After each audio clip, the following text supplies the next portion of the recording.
আমরা অনেকেই প্রশ্ন করি ডায়াবেটিস কত হলে যে নর্মাল। তো এটা আসলে টেস্টের উপর ডিপেন্ড করে আপনি কোন ধরনের টেস্ট করতেছেন।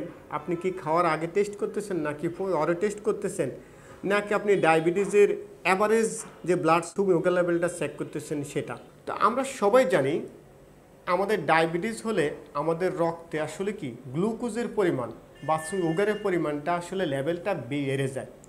এখন আসলে কতটুকু বাড়ে তা আপনি বাসায় যদি খাওয়ার আগে যদি এই গ্লুকোমিটারে যদি চেক করেন, চেক করে আপনি যদি দেখেন যে আপনার খাওয়ার আগে আপনার ডায়াবেটিসের লেভেল হচ্ছে যে আপনার 4.4 থেকে 7.2 মিলিমোল পার লিটার, অর্থাৎ 4.4 থেকে 7.2।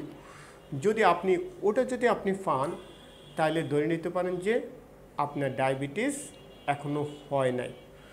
যদি 7.2 এর উপর যদি আসে তাহলে আপনি ধরে নিতে পারেন যে আপনার ডায়াবেটিস আছে।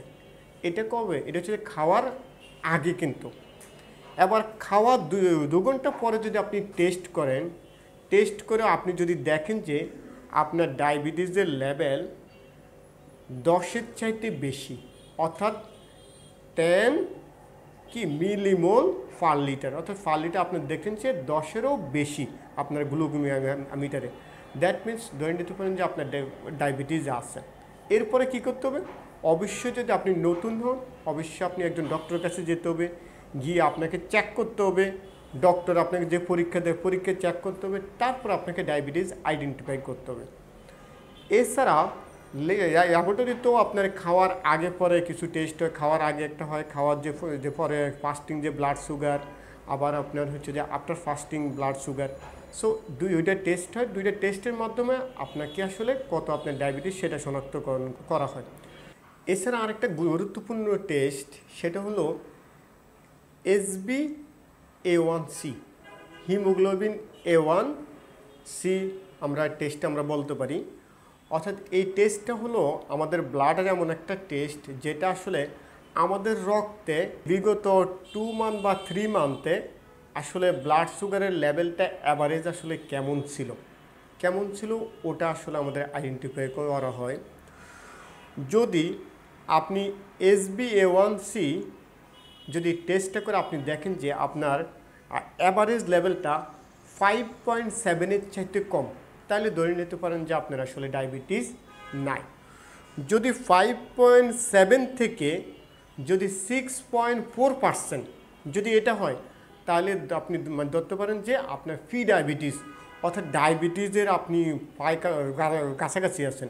কিছুদিনের মধ্যে আপনার বা হচ্ছে যে সামনে আপনার ডায়াবেটিস হতে পারে।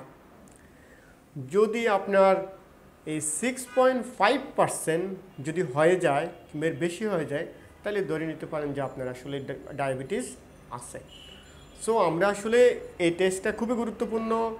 আপনি বাসায় যখন আপনি টেস্ট করলেন, আপনি টেস্ট করে দেখলেন যে খাবার পরে আপনার ডায়াবেটিস 10-এর বেশি থাকে কিংবা খাওয়ার আগে আপনার হচ্ছে যে 7.2 এর বেশি থাকে, তখন আপনি ডক্টরের কাছে যাবেন। আপনার ডক্টর আপনাকে একটা টেস্ট দিবে HbA1c, কিংবা আপনি নিজেও করতে পারেন। আপনি টেস্টটা করে আপনার ডক্টরের সাথে আলাপ করতে পারেন। ওখানে যদি আপনি দেখেন যে আপনার 6.5-এর বেশি আপনার যে পার্সেন্টেজের বেশি আপনার যে ডায়াবেটিস, সো ধরে নিতে পারেন যে আপনার আসলে যে ডায়াবেটিস আছে।